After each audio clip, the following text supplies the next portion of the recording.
kita di penghujung bulan Zulhijjah, maka kita masuk dalam bulan yang disebut Allah Subhanahu wa taala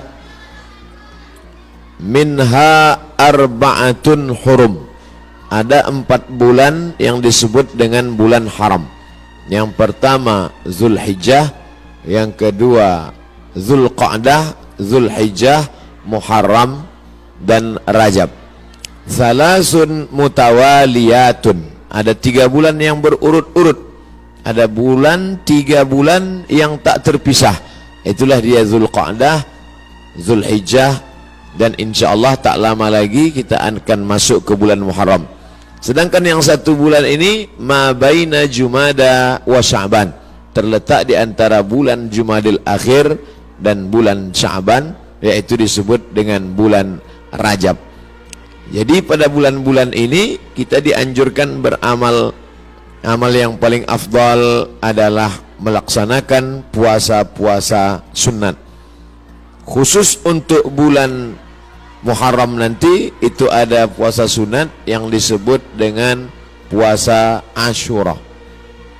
Jadi kita catat tanggalnya, insya Allah nanti tanggal 1 September itu bertepatan 1 Muharram, berarti nanti pas pada tanggal 9. Yang paling bagus puasa itu tanggal 9, 10, 11.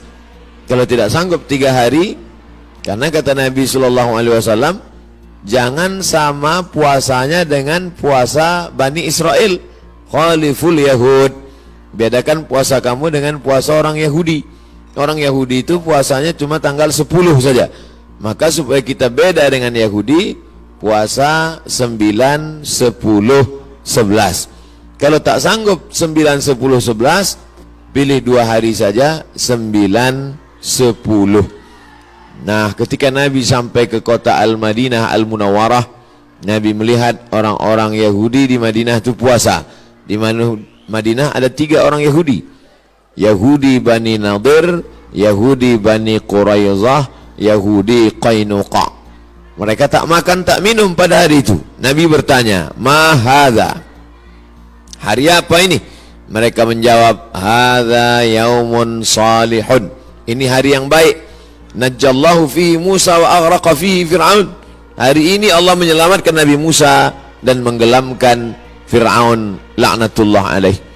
Maka kemudian mereka bersyukur kepada Allah dengan melaksanakan puasa pada tanggal 10 karena Allah sudah menyelamatkan Musa alaihi salam dan menenggelamkan Fir'aun. Maka Nabi Muhammad SAW berkata, "Nahnu ahaqqu bi Musa minhum." Kami lebih berhak terhadap Nabi Musa daripada mereka. Maka Nabi pun melaksanakan, memerintahkan fa'amara bi siyamihi. Nabi memerintahkan puasa. Jadi tentang puasa Ashura ini tidak ada ikhtilaf antara ulama tentang disyariatkannya berdasarkan hadis-hadis yang sahih tuntunan Nabi Muhammad sallallahu alaihi wasallam. Oleh sebab itu kita yang berbadan sehat, khususnya bagi perempuan yang banyak punya hutang puasa kemarin, dengan berpuasa di Ashura 9, 10, 11 dia sudah bisa mengqadha, mengganti 3 hari puasa yang tinggal. Karena perempuan yang kemarin tinggal puasanya di bulan Syawal, di bulan Muharram, di bulan Ramadan, itu bisa diganti bulan Syawal sebanyak 6 hari. Orang yang berpuasa 6 hari di bulan Syawal otomatis dapat pahala puasa sunat walaupun niatnya qadha. Begitu kata Imam Abu Zakaria Al-Ansari dari kalangan mazhab Syafi'i yang disebutkan dalam kitab Fatawa Al-Azhar oleh Syekh Atiyah Saqar. Niatnya niat qadha saja, tidak niat sunat. Karena kalau niat sunat qadha tak dapat. Tapi kalau niat qadha maka otomatis pahala puasa sunatnya dapat. Begitu juga dengan orang yang puasa Senin Kamis, niat qadha dia hari Senin, maka qadhanya lunas dan pahala Senin dapat. Niat qadha dia hari Kamis, pahala qadhanya dapat dan otomatis dapat pahala puasa sunat. Begitu juga dengan nanti 3 hari di bulan Asyura, di bulan Muharram itu 9, 10, 11 niatnya niat qada. Nawaitu sauma qada'in. Saya berniat puasa qada mengganti yang Ramadan tinggal kemarin. Apakah karena haid, maaf cakap, atau karena menyusukan anak, atau karena mengandung anak, atau karena baru melahirkan karena nifas, maka mesti diganti. Cara yang paling efektif adalah sekali dayung 2-3 pulau terlampaui. Walaupun ini masalah perempuan, tapi laki-laki mesti tahu, karena semua laki-laki punya istri, punya anak perempuan, punya kakak perempuan, punya adik perempuan. Inilah perlunya fiqhul mar'ah, fikih perempuan. Dengan melaksanakan puasa, badan sehat. Karena ternyata makanan yang kita makan itu banyak bakteri racun di dalamnya. Kenapa padi kita bisa tumbuh tak ada dimakan wereng? Karena ternyata disemprot dengan pestisida. Kenapa buah apel yang kita makan itu tidak berulat? Karena ternyata ulat tak mau memakan apel karena ada pestisida. Bahkan ikan asin yang kita makan pun itu kena formalin. Makanya tak dikerubungi lalat. Lalat pun tak mau. Kita aja yang mau makan ikan asin tuh. Oleh sebab itu orang yang pandai ditengoknya mana ikan asin yang tak dikerubungi lalat tak dia beli. Walaupun nampaknya segar. Begitu juga dengan ikan. Dulu kita tahu ikan cuma di es saja. Sekarang ikan disiram, direndam pakai formalin. Akhirnya kita memakan racun. Maka muncullah ada kanker darah, kanker tulang, kanker cancer kata orang barat. Tak ada obatnya sampai sekarang. Ternyata penyakit-penyakit ini bisa hilang dengan menerapkan namanya terapi fasting. Fasting artinya menahan makan. Orang barat tak tahu puasa. Mereka tetap makan buah, makan ringan, minum air putih, tapi mereka tak makan dari pagi sampai siang sampai malam. Ternyata kalau kita tidak makan, maka badan kita memakan diri kita sendiri. Itulah racun-racun hilang di dalam badan kalau orang menerapkan terapi fasting tak makan ini selama 8 hari dalam sebulan. Subhanallah, Masya Allah, ini belum lahir Nabi, belum lahir lagi orang yang menemukan penyakit ini sudah diajarkan oleh Nabi Muhammad SAW. 8 hari tak makan dalam sebulan, Senin Kamis, Senin Kamis, Senin Kamis, dan Senin Kamis. Maka siapa yang melaksanakan puasa Senin Kamis, tapi yang lebih bagus lagi adalah lebih banyak daripada Senin Kamis. Karena kalau Senin Kamis cuma 8 saja, tapi yang lebih banyak daripada itu adalah 15 hari. Ahabbus saum ilallah saumi Daud. Puasa yang paling disukai Allah adalah puasa Nabi Daud alaihi salam. Yasumu yauman, puasa hari ini, makan besok. Puasa hari ini, makan besok. Adapun saya menyampaikan tentang puasa ini karena kebetulan kita di hari baik, bulan baik. Bukan berarti saya sedang puasa, tidak. Jadi jangan nanti ketika diajak makan, Ustadz tuh cuma pandai ceramah aja itu. Buktinya dia makan juga. Ini pun ceramah ini tak terlalu lama, karena tadi saya dapat kabar cepat sikit, kepiting ini udah mau lari gitu. Bapak Ibu yang dimuliakan Allah Subhanahu wa taala, oleh sebab itu nampaknya di masa akan datang tak bisa lagi kita ceramah dalam masjid, mesti dibuatkan pentas karena jamaah mengamuk-ngamuk. Ini kalau dipeturutkan betanggalan pintu-pintu masjid ini nanti lama-lama. Saya beberapa tablik akbar nih saya minta supaya di dalam masjid, karena kalau di keramaian ini dibuat pentas, orang ramai, tak semuanya senang, banyak juga yang takut nengok orang banyak. Jadi saya minta ke panitia dalam masjid aja, biar supaya tenang, lebih sejuk. Rupanya masyarakat tak bisa dibendung. Inilah buktinya, tengok melimpah ruah. Kasihan, di masa akan datang nanti panjang umur sehat badan kita buat di stadion lapangan sepak bola. Untuk hari ini sabar-sabarkan aja dulu. Jadi yang di luar menengok, tengok aja lah layar TV itu sama macam menonton TV One hari biasa. Nanti saya sampaikan, selesaikan dulu pesan-pesan ini. Setelah itu nanti saya jawab beberapa pertanyaan. Setelah itu kami pun akan langsung menuju airport, karena saya akan berangkat pulang. Ini tausiah yang terakhir. Mudah-mudahan tausiah yang terakhir ini yang terbaik insyaallah. Jadi intinya pulang nanti Bapak Ibu sekalian, bapak-bapak sampaikan pesan ke istrinya supaya mengganti puasa. Nanti kalau ada yang bertanya apa isi ceramah Ustaz Somad tadi, supaya kau ganti puasa. Karena suami disuruh Allah, ya ayyuhalladzina amanu, wahai para suami, qu anfusakum, jaga dirimu, wa ahlikum, istrimu, anakmu, naro, jaga dari api neraka, yaitu dengan melaksanakan puasa. Ibu-ibu, perempuan-perempuan banyak tahan makan, tahan minum. Apa nama programnya? Diet. Dia mau diet, kurus. Diet, tahan makan, tahan minum. Tapi orang diet tak dapat pahala. Tapi kalau orang puasa, dua-duanya dapat.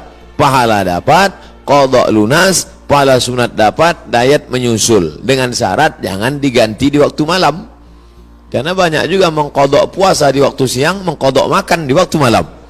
Nah, tak dapat apa-apa. Oleh sebab itu maka badan sehat, otak sehat, orang yang sedang melaksanakan puasa menanamkan takut kepada Allah Subhanahu wa taala. Takut menganiaya orang, takut menengok yang haram, takut membicarakan aib orang. Kalau sedang puasa Asyura itu nanti mana ada orang mau membicarakan aib orang lain? Ibu-ibu yang ditelepon kawannya cerita tentang tetangga, anak si fulan, istri si fulan, tak mau dia bicara. Jangan bicarakan aib orang lain, stop. Nanti malam baru kita bahas, kata dia. Haram, tak boleh. Man lam yada' qaula zur, siapa yang tak meninggalkan cakap kotor, cakap yang tak baik, membicarakan aib orang lain, menganiaya, falaisa lillahi hajatun fi ayyada'a ta'amahu wa syarabahu. Tak ada gunanya dia tahan makannya, dia tahan minumnya, kalau tidak menahan cakap kasar, aib, ghibah, namimah. La yadkhulul jannatan lamamun, tak masuk surga orang yang membawa-bawa cakap orang. Cakap si A tentang si B disampaikan oleh si B kepada si C, beradu kepala si B dengan si C gara-gara si B. Oleh sebab itu dalam hadis dikatakan Nabi membelah pelepah kurma, Nabi tusukkan ke suatu makam. Sahabat heran, kenapa kau tusukkan pelepah kurma itu ya Rasulullah? Kata Rasulullah, ini orang yang di dalam kubur ini sedang kena azab. Azab apa? Azab kubur. Itulah makanya sebelum salam kita berdoa, Allahumma inni a'udzubika min azabi jahannam wa min azabil qabri. Minta jauh dari azab kubur. Kenapa dia di azab kubur ya Rasulullah? Ada dua dosa dia. Yang pertama, kena azab kubur karena namam, membawa-bawa cakap orang. Oleh sebab itu kalau lidah ini terpancing mau bicara aib orang lain, stop, diisi dengan zikir, tasbih, tahmid, takbir, tahlil. Tasbih, subhanallah. Tahmid, alhamdulillah. Takbir, Allahu akbar. Tahlil, la ilaha illallah. Kalimatani, dua kalimat. Khafifatani alal lisan, ringan di lidah. Thaqilatani fil mizan, berat pada timbangan hari kiamat. Habibatani ilar rahman, disukai Allah. Subhanallah bihamdihi, subhanallahil azim. Subhanallah bihamdihi, subhanallahil azim. Subhanallah bihamdihi, subhanallahil azim. Jadi yang paling bagus diisi pada bulan haram ini, Dzulqa'dah, Dzulhijjah, Muharram, ini adalah puasa sunat. Tapi ada 4 hari di bulan ini tak boleh puasa. Di antara 3 bulan ini ada 4 hari tak boleh puasa. Itulah dia tanggal 10, tanggal 11, tanggal 12, tanggal 13. Kenapa tak boleh puasa? Karena hari raya daging kambing melimpah ruah. Walaupun tak semua bisa makan kambing ini, karena asal ditengoknya, baru menengok bungkusnya aja sudah naik darah tingginya. Belum lagi makan dagingnya. Nah, adapun sekarang inilah masanya membakar kolesterol, membakar karbohidrat, membakar yang kita makan pada saat penyembelihan hewan kurban kemarin. Adapun ibu-ibu, bapak-bapak yang masih banyak daging kurban di freezer itu, sedekahkanlah kepada anak yatim, fakir miskin. Ini udah hari raya yang keberapa ini di bulan Zulhijjah. Sudah mau habis bulan Zulhijjah, masuk bulan Muharram, tapi kulkas masih banyak yang belum bisa ditutup, masih menyipak kaki kambing itu lagi. Oleh sebab itu, maka ini menunjukkan kita ini ada sifat tamak, ada sifat tak ingin rezeki kita itu dimakan orang lain. Padahal puncak keimanan adalah la yu'minu ahadukum, kamu tak beriman hatta yuhibba li akhihi, sampai kau sayang kepada saudaramu ma yuhibbu li nafsihi, sama macam sayang pada diri sendiri. Tak sampai hati kita, makanan itu hanya lewat di leher kita. Kalau enak rendang kambing, gulai, soto, capcay, sop itu di lidah kita, di leher kita, maka kita bagikan kepada yang lain. Makanya kata Nabi SAW, idza tabakhta fa'akthir ma'aha. Kalau kau masak, banyakkan kuahnya. Kita disuruh masak banyak kuah. Untuk apa? Bagi kepada tetangga. Jadi kalau daging tadi tinggal 2-3 potong, masaklah nanti sore, banyakkan kuahnya, bagikan. Tapi jangan gara-gara ceramah nih, ibu tua asal bersedekah, kuah aja sih. Apa maknanya? Sedangkan sikit saja dia bisa berbagi, apalagi banyak.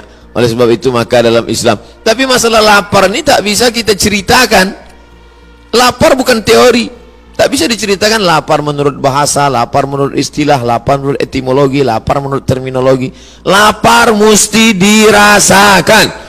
Setelah kita rasakan lapar itu, maka muncullah rasa berbagi. Lapar Ramadan sudah lupa, udah agak lama. Ramadan, Syawal, Zulqa'dah, Zulhijjah, 5 bulan setelah itu datang kita disuruh mengingat lapar lagi. Itulah dia lapar 3 hari, tanggal 9, tanggal 10, tanggal 11. Ngaji jangan cuma pengajian aja. Pengajian nonton TV, pengajian di YouTube, pengajian sekarang live langsung, cukup. Jangan sekedar pengajian tapi langsung diamalkan. Pulang dari sini, ambil spidol, tengok mana kalender, tanggal 9, tanggal 10, tanggal 11, garis di bawah, puasa Asyura. Andai, maaf cakap, pas tanggal 9, 10, 11, dia haid, maka dapat tetap pahalanya, karena sudah ada niat. Innamal a'malu binniat. Ibu kenapa tak puasa? Mohon maaf, saya sedang halangan. Tapi niat sudah sampai. Adapun laki-laki tak ada alasan. Oh kenapa tak puasa? Aku niat aja sudah sampai. Anda tetap laksanakan. Maka bapak membangunkan istrinya. Rahimallahu mar'an, Allah merahmati laki-laki yang membangunkan ahli bait keluarganya supaya mengingatkan dia puasa besok. Bu, Omak si Pulan, besok puasa, ganti puasa qadha kau yang tinggal Ramadan kemarin. Begitulah beruntungnya kalau punya suami solehah, kalau punya suami soleh, istri solehah.